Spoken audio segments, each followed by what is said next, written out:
continuidade, que a mulher mais bonita dessa igreja vai pregar. Ela mandou dizer isso. Já mandou dizer isso, não foi?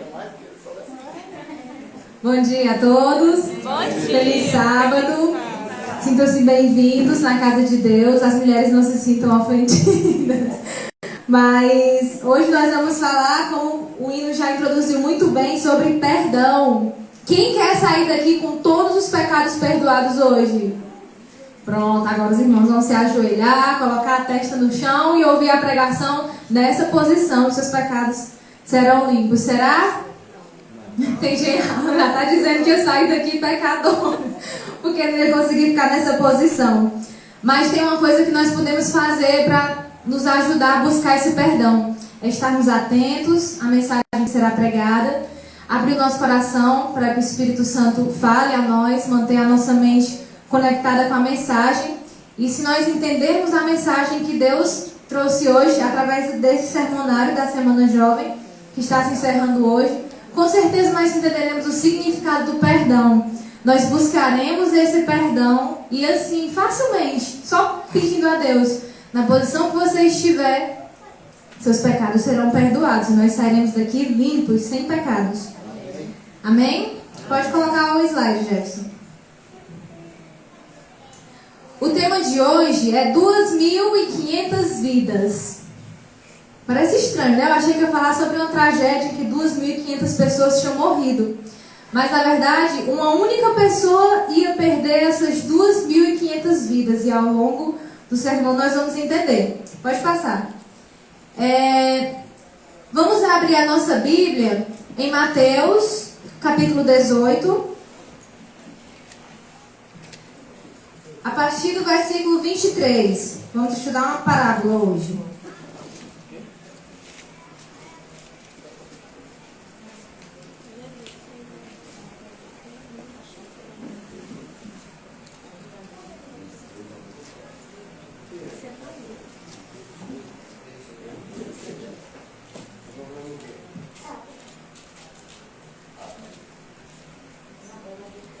Mateus 18, versículo 23, amém?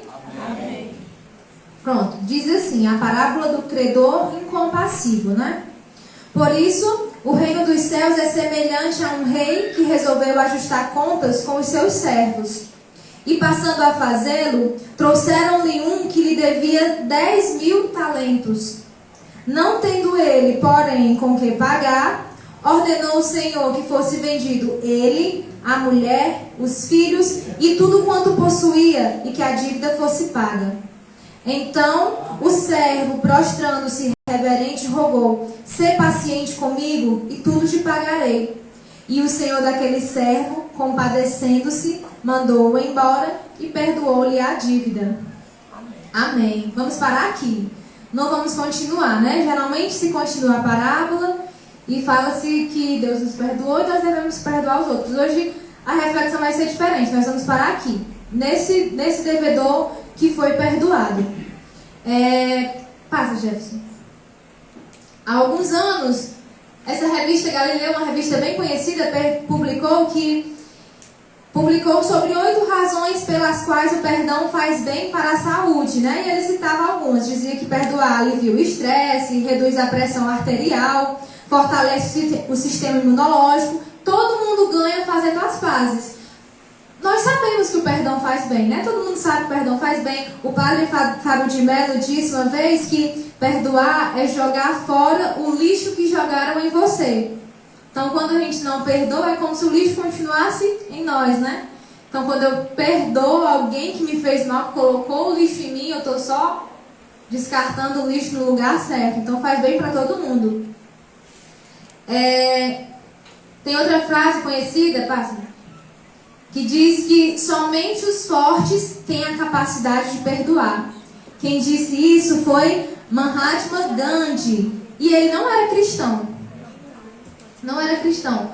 O autor do sermonário disse assim, que fica impressionado que pessoas que não aceitam a fé em Jesus, não aceitam o sacrifício de Cristo, às vezes vivem mais o perdão do que nós cristãos, porque nós somos cristãos justamente por isso.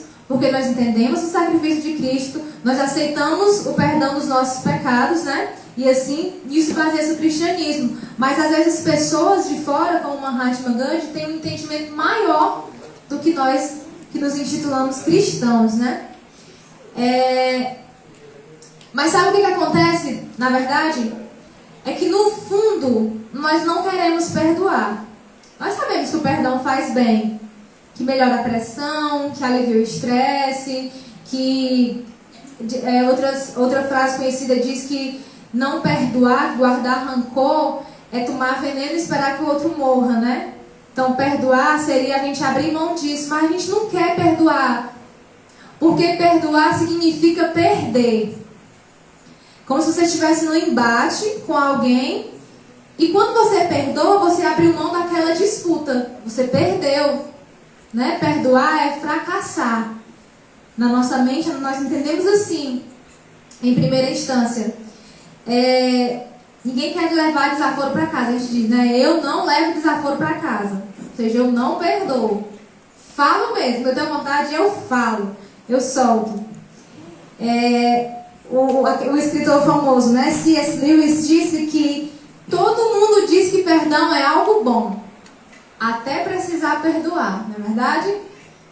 Eu estou aqui trazendo esse sermonário, entendi, falando com convicção que perdão é uma coisa boa, até eu precisar perdoar, até eu estar na berlinda, né? No tempo de... Pode passar, Jeff. No tempo de Jesus, o perdão era muito incentivado. Os fariseus falavam sobre isso, os judeus. Mas quantas vezes devia se perdoar? Alguém sabe? Eles falavam de um número específico. Deve se perdoar esse tanto de vezes. 3 vezes. 3 vezes era o que eles falavam. E aí uma vez eles chegaram para Jesus para pegar Jesus numa emboscada, né? Perguntaram a Jesus quantas vezes se deveria perdoar. E Jesus trouxe essa parábola do credor incompassivo. Jesus trouxe essa palavra.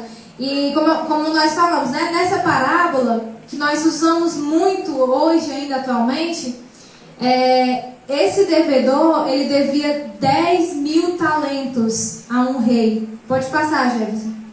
10.000 talentos aqui diz que um talento é uma medida de peso, né? É um peso, um talento. E que 10.000 talentos seriam mais ou menos 270 toneladas de metal. Então era muito pesado. Outra conversão. Um talento era mais ou menos 6.000 denários. E uma pessoa trabalhando um dia inteiro ganhava 1 denário. Entenderam? Trabalhando um dia, ela ganhava 1 denário. Para ela fazer um talento, ela tinha que trabalhar 6.000 dias. Para fazer um talento. Esse devedor devia 270 talentos, né? Toneladas de metal. Ele não tinha como pagar. Não tinha. E o coitado dele disse assim: ser paciente comigo e eu tudo te pagarei. Como? Fazendo-se os cálculos, né, contando quantos anos um homem daquela época aguentava trabalhar, ele precisaria de 2.500 vidas para pagar a dívida. Entenderam o título? Para pagar essa dívida, ele precisaria de 2.500 vidas trabalhando. A cada dia ele ganhava 1 denário, então em 2.500 vidas ele conseguiria pagar. Nunca. Sem gastar 1 centavo, né? Sem gastar 1 centavo. Ainda tinha isso. Sem gastar 1 centavo. Sem comer e nem beber, né? Então, assim, era uma dívida impagável. Impagável, né? Agora, vamos continuar um pouquinho, né? A dívida dele foi perdoada, mas a história continua dizendo que poucas horas depois apareceu um pobre coitado que devia 100 denários para ele. Olha, ele devendo 270 toneladas de ouro para o rei, o coitado devia 100 denários a ele e ele não perdoou, né? A história continua dizendo isso. E que por causa disso ele pagou um preço muito alto, por falta da sua insensibilidade e compaixão. Porque quando o rei soube, o rei: como é que eu perdoo a sua dívida, que era impagável, e você não perdoa um pobre coitado que lhe deve 100 denários. E aí ele sofreu as consequências, né? Dava para ser pago facilmente. Facilmente. Né? Pode passar, Jefferson. Essa frase, eu vivi muito essa frase com minha mãe. Eu tinha muita raiva. Minha mãe, quando ela chegava em casa, que ela entrava no banheiro, ela dizia logo, não lavou o banheiro, quando eu não lavava, né? Mas quando eu lavava, ela não dizia nada. Entendeu? Não dizia nada, eu ficava indignada, eu disse engraçado. Só olha quando eu erro. Né? Assim diz essa frase. Quando eu acerto, ninguém lembra. Mas quando eu erro, ninguém esquece. E a gente faz muito isso. Somos perseguidos pelos nossos erros. Mas é como se a gente viesse sustentando esses erros. A gente fica relembrando, fica mastigando na nossa mente, só fazendo florescer, fermentando esse erro na nossa cabeça, né? Os erros nos perseguem.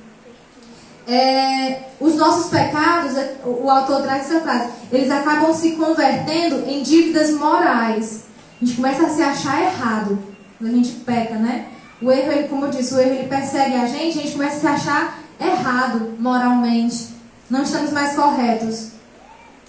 Agora, o perdão de si mesmo, é uma constatação de que o futuro venceu o passado.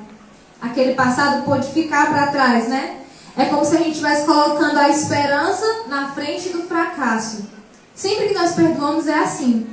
Nós escolhemos que o futuro vai vencer. Isso também vale para quando nós perdoamos a nós mesmos. Porque se Deus era como se fosse aquele rei que precisava receber 2.500 vidas como pagamento. Nós somos o servo. E Deus nos perdoou na cruz. Nós sabemos disso, né? Mas é como se nós não perdoássemos a nós mesmos, como aquele servo fez com o outro que lhe devia 100 denários. Nós não perdoamos a nós mesmos. Isso nos impede de crescer espiritualmente. Isso nos impede de dar novos passos corretos. Porque a primeira coisa que a gente coloca na cabeça é: como é que eu vou fazer isso aqui se eu estou fazendo isso aqui de errado? Como é que eu vou visitar o meu irmão se eu estou precisando de visita? Como é que eu vou lá para a frente da igreja cantar se eu estou fazendo isso assim em casa errado? A gente não se perdoa. A atitude correta seria a gente relembrar do que Cristo fez por nós, né? Lembrar que não depende de eu fazer o certo. Eu fazer o certo não me capacita a vir para cá pregar. Senão eu não estaria aqui. Eu fazer o certo não me deixa limpo para visitar meu irmão. Não me faz menos hipócrita. O que me faz menos hipócrita é eu ter noção disso e eu pedir perdão a Deus. Caí de novo, Senhor. Não sei nem o que eu vou dizer para a tia Elisângela, para tentar resgatar ela. Porque eu estou na mesma situação que ela, capaz dela olhar para mim e apontar meu pecado. Mas eu vou ser um instrumento para ti. Me perdoa e me usa de novo. Essa palavra de novo, toda vida que eu uso, eu lembro de uma lógica que o Renan me ensinou. Quando nós pedimos perdão a Deus, Deus esquece o nosso pecado, né? Quando eu volto a pecar, Deus não vai me perdoar de novo, porque Ele esqueceu. Ele vai me perdoar a primeira vez. Então não é uma terceira, uma quarta, uma quinta chance, é sempre a segunda. É sempre a segunda, porque Ele perdoou, você volta para a primeira. Se você pecar, aí Deus dá uma segunda chance e apagou aquela. Estão entendendo a lógica? Não é terceira, quarta, quinta chance, não. Toda vida é uma vez sempre. Porque quem remoe o pecado somos nós.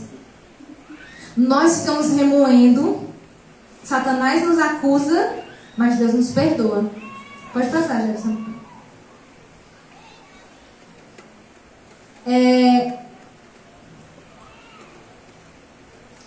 Pronto, é isso que acontece na nossa mente.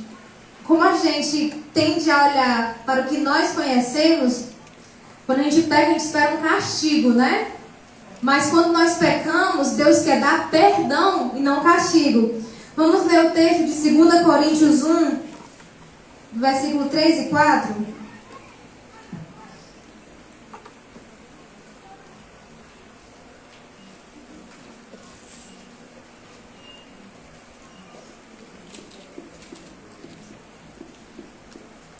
Diz assim: Bendito seja o Deus e Pai de nosso Senhor Jesus Cristo, o Pai de misericórdia e Deus de toda consolação. É Ele que nos conforta em toda a nossa tribulação, para podermos consolar os que estiverem em qualquer angústia, com a consolação com que nós mesmos somos consolados por Deus. Entenderam a analogia que eu fiz a respeito de eu visitar a tia Elisângela? Deus nos consola para que nós possamos consolar o outro. Lembre-se sempre disso, ó. Errar é humano. Acusar é desumano. Condenar é satânico. E perdoar é divino. A parte final é essa, a gente tem que lembrar disso. Isso também vale para quando nós automaticamente acusamos o outro. Quem é que acusa? Quem é que condena? É Satanás.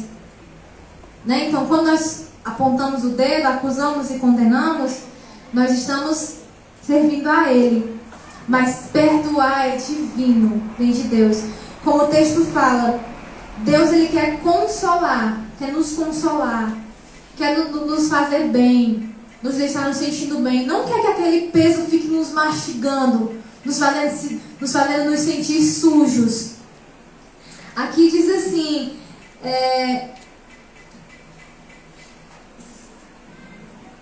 o Espírito Santo é chamado de consolador e não castigador, né? A gente tem que sempre lembrar desses conceitos básicos quando nós estamos necessitando de perdão. Outra coisa que a gente confunde muito. Às vezes a gente acha que Deus nos castiga, né? Por exemplo, nós erramos e as coisas começam a acontecer na nossa vida e tal. E a gente pensa assim, mas Deus está certo. Deus está certo, porque eu errei, eu mereço isso mesmo. Não, você merece morrer, todos nós merecemos. Mas não é isso que Deus quer. Agora a Bíblia diz que o pecado causa separação entre Deus e o homem, não é? Então quem atrai essas coisas, quem castiga é o pecado. Realmente tem esse castigo quando nós pecamos, né? Nós sofremos consequências, mas esse castigo não vem de Deus, de maneira nenhuma. Esse castigo vem do pecado. O distanciamento, a vergonha que nós sentimos, né, de não querer orar, de não querer se aproximar de Deus, tudo isso quem traz é o pecado. Por quê? Porque ele nos afasta de Deus. O pecado causa separação entre Deus e o homem. Então, quando nós vemos essa situação, a solução não é continuar pecando. Não é deixar de vir para a igreja. Não é dizer, não me bote não na escala musical não, porque é claro que nós sabemos que quando coisas públicas acontecem, a igreja, enquanto instituição pública, precisa fazer correções públicas também. Mas se o pecado é íntimo, nós não precisamos nos esquivar, nós precisamos consertar, nos conciliar com Deus. É só isso, é pedir perdão verdadeiramente, voltar a ser usado por Ele. Já imaginou se todo mundo que pecasse parasse de ser usado por Deus, como era que a obra ia andar? Não é essa a vontade de Deus. A vontade de Deus é perdoar e restituir aquele servo para o cargo que ele ocupava antes. É só isso. Pecados íntimos são resolvidos intimamente entre você e Deus. E outra coisa, mesmo quando as correções são públicas, a única coisa que você não pode fazer é vir para cá, por causa do testemunho público. Mas nada impede de exercer suas funções enquanto cristão, enquanto missionário de Deus, nas ruas, no seu íntimo, na sua família, com seus amigos, né? Onde nasce um adventista, nasce um missionário. A igreja tem esse... É um dos lemas da igreja, né? Então, assim, quando esse missionário caiu, Deus levanta ele continua missionário de novo. Temos que nos lembrar disso. Paz, gente. Essa maldição que nós carregamos, a gente tem a carregar enquanto pecador, já foi carregada. Por que a gente às vezes quer carregar esse peso do pecado? Quer voltar a andar certo para poder voltar a fazer as coisas? Não valeu Jesus carregar a nossa cruz? Ele foi transpassado pelas nossas transgressões, irmãos. Então, as nossas transgressões já foram pagas. na cruz. Às vezes a gente não entende esse significado, né? É profundo, a gente precisa de muita inspiração divina para entender o real significado do sacrifício de Jesus por nós. Mas é nisso que o cristianismo se baseia. Passa, gente. Nesse livro, Os Brados da Cruz, esse autor, não sei se a história é verdadeira, mas ele traz uma ilustração. É verdadeira. Ele conta a história de um incêndio que aconteceu em uma pequena casa na África. Havia uma família ali e essa casa parece que era isolada, começou a pegar fogo e aí todos na família morreram. Mas a família tinha um bebezinho que nem sequer conseguia andar.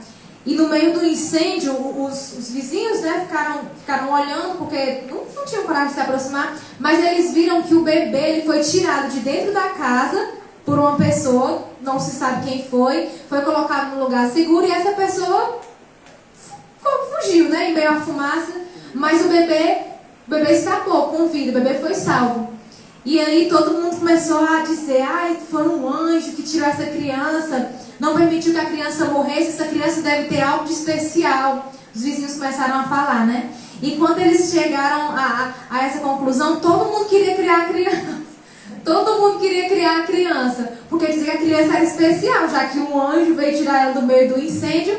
E eles ficaram naquela discussão, né? Apareceu um homem muito rico e disse que poderia criar bem aquela criança, porque ele tinha muitas posses, ia dar uma boa educação, ele ia viver bem, não ia faltar nada. Mas apareceu outra pessoa também, mais pobre, que disse que não precisava daquilo, que Jesus também tinha crescido num lar humilde, tal.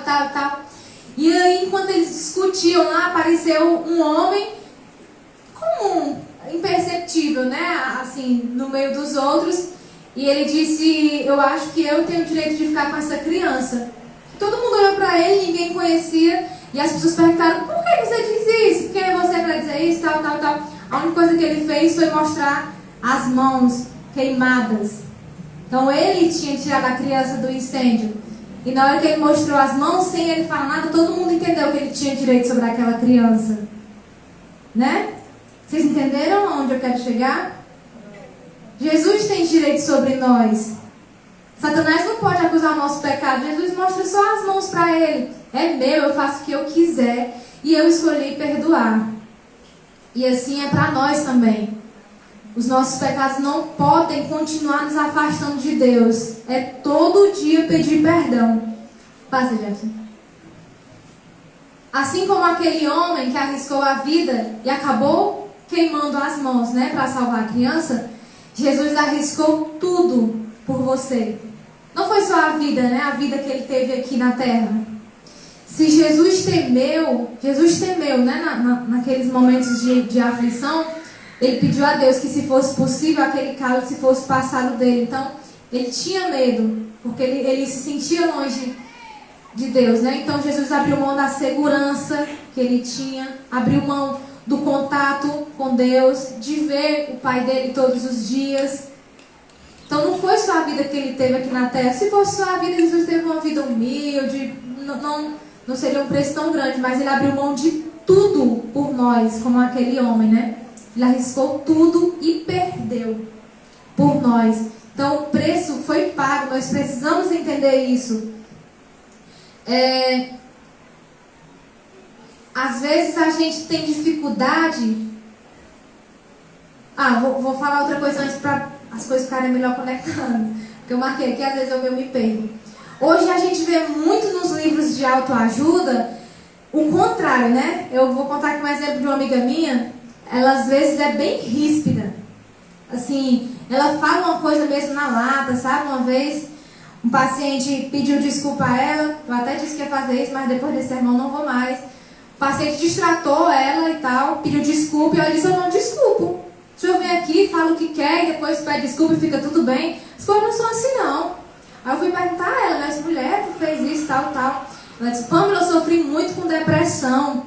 Tudo que as pessoas me diziam, eu ficava deprimida e tal. Eu aprendi isso na terapia. Eu precisei fazer terapia e eu aprendi que eu tinha que responder às pessoas. Vocês estão vendo o que a autoajuda faz? O contrário do que Jesus ensinou. Né? Jesus jamais diria isso. Imagina a pessoa pedindo desculpa a Jesus. Desculpa não. Vem aqui e fala o que eu não desculpo. Vocês estão entendendo para onde é que a autoajuda está levando? Para onde é que os psicólogos, né, as pessoas que estudam a mente, estão encaminhando as pessoas? É um caminho totalmente diferente do que Jesus planejou. Outra coisa também que tem deturpado muito o Evangelho é falar de um Evangelho voltado para as realizações pessoais. É um perigo muito grande, né? O Evangelho da prosperidade. Jesus quer que nós cresçamos, nós temos que devolver o dízimo, nós devolvemos o dízimo porque Jesus vai nos abençoar mais, né? Mas outra coisa também que o Renan me trouxe, aquele autor que faz vários livros das Semanas de Mordomia, já há alguns anos que ele faz os livros da Semana de Mordomia, o Josanã, né? Ele diz que o dízimo não é para esperar bênçãos do futuro, mas é olhando para as bênçãos do passado. É para o que Deus já fez que a gente devolve o dízimo, né? Não é esperando que Ele continue fazendo. Mas uma hora ou outra, todo mundo vai entender que Jesus não morreu para realizar nossos sonhos. Jesus morreu para perdoar os nossos pecados. Vamos lembrar daquela história da cura do paralítico. Quando Jesus curou o paralítico, né? Ele olhou para ele e disse: os teus pecados estão perdoados. Foi a primeira coisa que ele fez, né? E aos olhos dos fariseus, eles acharam que Jesus não podia fazer aquilo e tal. Se aquele homem tivesse saído dali sem andar, só com os pecados perdoados, já seria suficiente para ele. Jesus só curou aquele homem para mostrar para os fariseus quem era ele. Porque para o homem já era suficiente ter os pecados perdoados. Entenderam? Se os fariseus não estivessem lá para acusar, provavelmente aquele homem teria saído paralítico, do jeito que entrou, com os pecados perdoados, em paz e feliz, satisfeito. Aí, como os fariseus vieram criticar, Jesus disse: para que vocês saibam quem eu sou, você está curado, levante-se e ande. Então, para mostrar para os fariseus. Mas a necessidade que nós temos é de perdão. E às vezes a gente não pede esse perdão porque a gente não sente como necessidade. A gente não sente que nós necessitamos de perdão. Mas é como se fosse o nosso respirar. Nós precisamos de perdão assim como nós precisamos de ar para respirar. Pode passar, gente. Passa na minha cabeça. Pode passar. Como eu disse, né, o Evangelho está muito mudado. Às vezes as pessoas levam para o lado da autoajuda. Às vezes as pessoas levam para o lado da realização pessoal, mas na verdade o pilar do cristianismo é o perdão dos pecados. Só isso.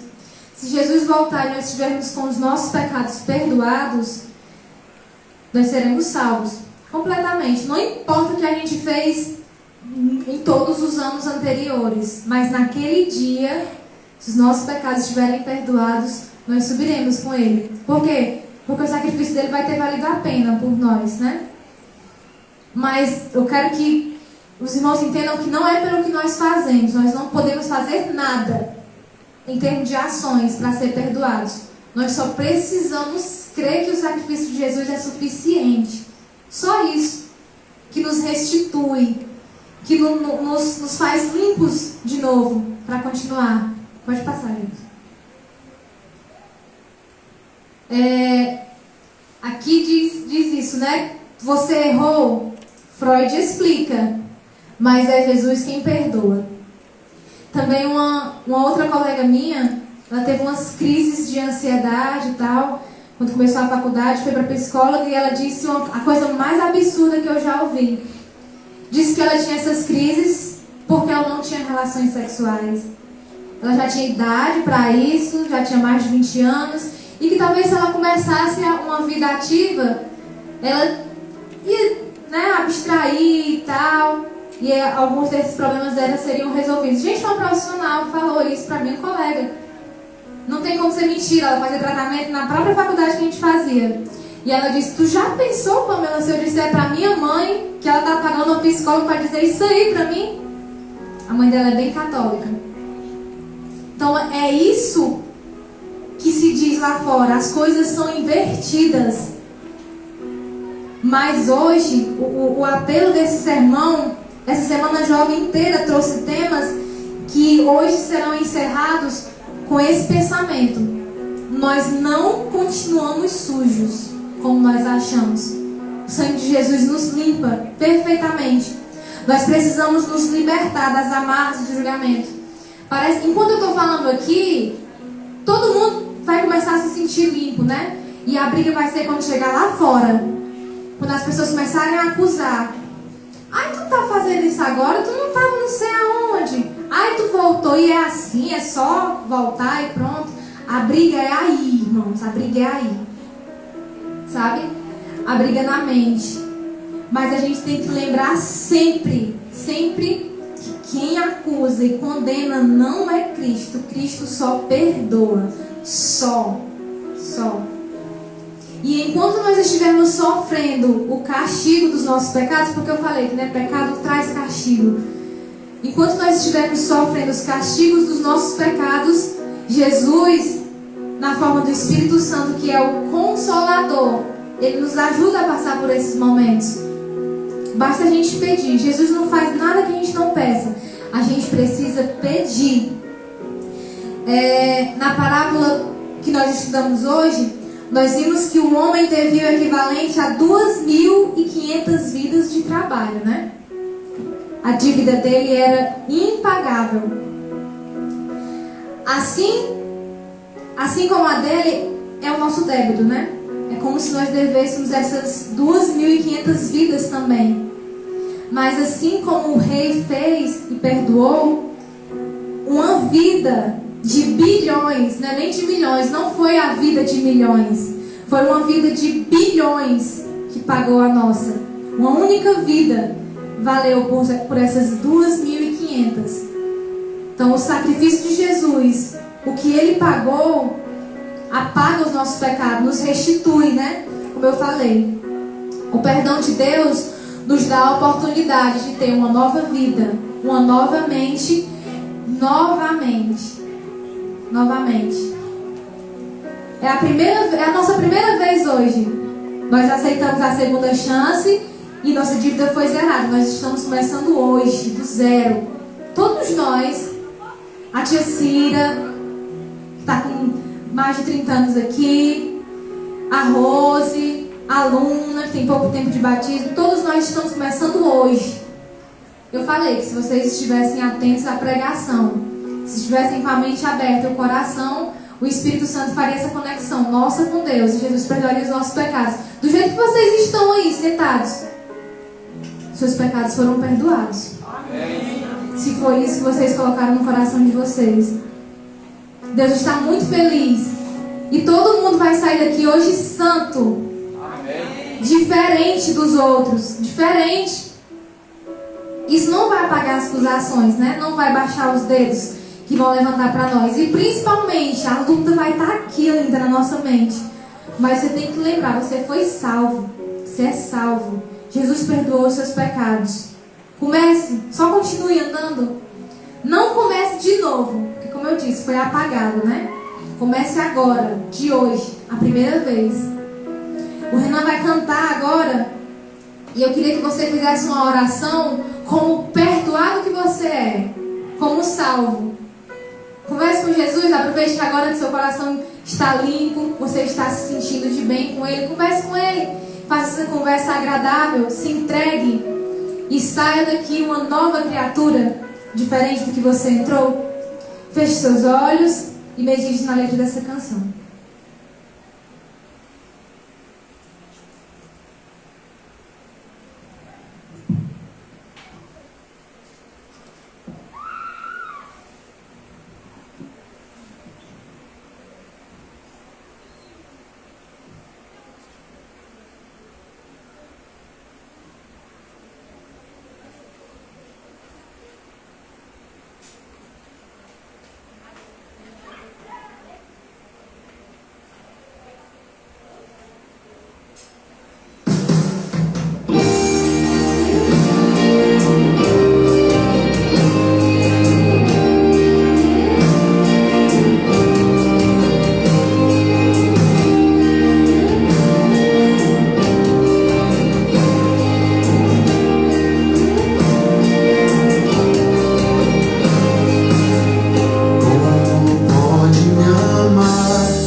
em meu peito e me traz de joelhos enquanto eu choro.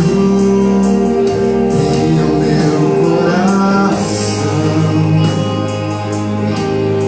minha alma soluça quando eu percebo o contato de seus olhos com os seus.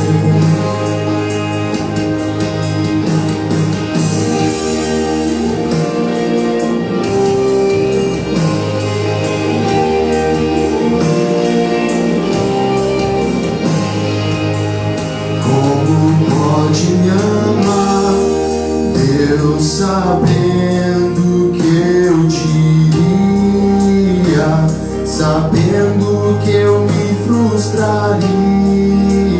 Como pode me amar assim?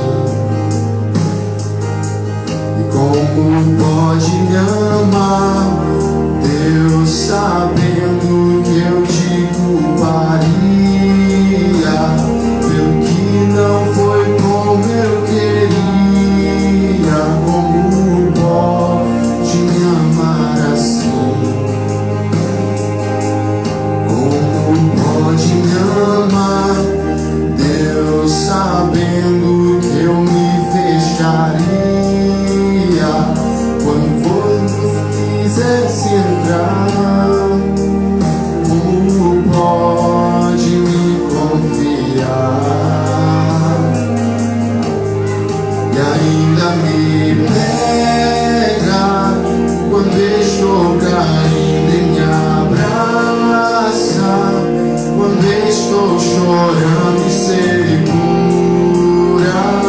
as minhas mãos e me leva pra perto das chamas de amor que ardem em teu coração e não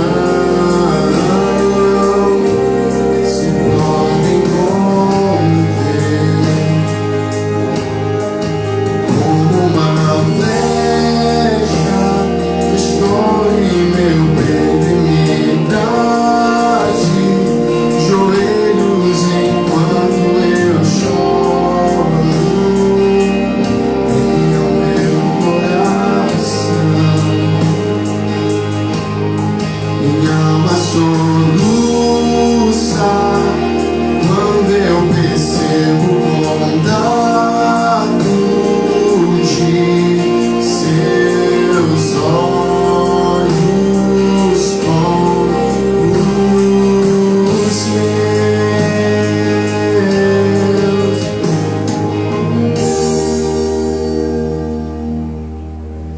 Eu quero voltar longe de ti, não é o meu lugar. Eu corro depressa pra te encontrar, longe de ti,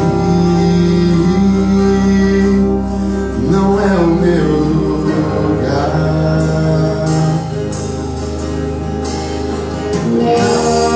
Casa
Louvado seja Deus. É lindo, né? O amor de Deus por nós. Como é que a gente pode fazer tanta coisa? Como é que Deus conhece a nossa mente e continua nos amando do jeito que Ele nos ama, né? Nesse momento, convido os irmãos a fazerem uma oração diferente, a se colocarem de joelhos, para que nós possamos agradecer a Deus pelo perdão que nós já recebemos.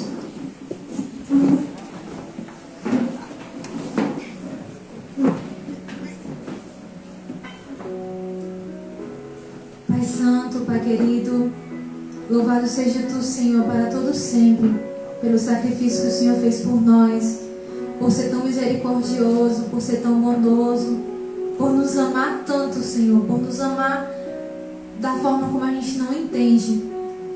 Outra coisa que nós não entendemos também, Senhor, é a necessidade tão grande que nós temos do Teu perdão.